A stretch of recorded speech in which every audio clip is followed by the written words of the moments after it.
Le renouvellement des instances au sein du Conseil national des jeunes de Côte d'Ivoire, CNJC, est pour le moins qu'on peut dire au centre de polémiques depuis le début des élections. C'est le cas du Parlement des jeunes de Côte d'Ivoire dirigé par Josué Vayao qui dénonce une usurpation de titres de certains jeunes de certaines localités du pays. En effet, comme confié à Kouassi, le président du Parlement des jeunes de Côte d'Ivoire affirme que son organisation a fait part au ministre de la Jeunesse qu'elle ne présentera aucun candidat pour ces élections jugées non inclusives.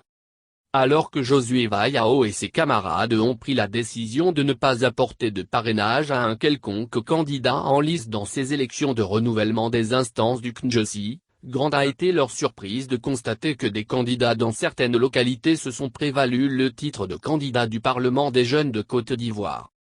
L'inscription de manière frauduleuse de notre organisation sur le listing électoral en lui attribuant des personnes en qualité d'électrices au compte de notre organisation n'ayant aucun mandat d'agir au nom de la dite organisation, qui relève d'une complicité entre la direction de la vie associative et du renforcement des capacités, DVARC, du ministère de la Promotion de la Jeunesse, de l'Insertion socio-professionnelle et du Service civique et ces derniers dans les départements ci-dessous Bondoukou, Soubré, Conakry, Bouaflé, Zouenoula, Toumoudi. A dénoncé Josué Vayao.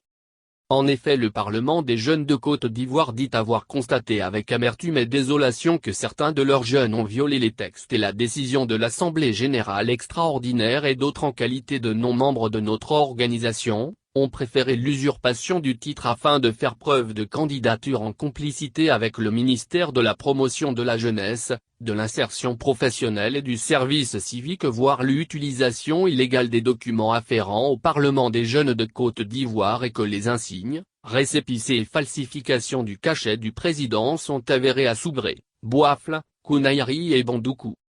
Nous saisissons Monsieur le ministre de la Promotion de la Jeunesse, de l'Insertion professionnelle et du Service civique pour l'annulation pure et simple de l'élection des délégués élus avec le parrainage faussement délivré au nom du Parlement des jeunes de Côte d'Ivoire et les listings électoraux sur lesquels sont inscrits le Parlement des jeunes de Côte d'Ivoire comme électeurs, a fait savoir Josué Vayao.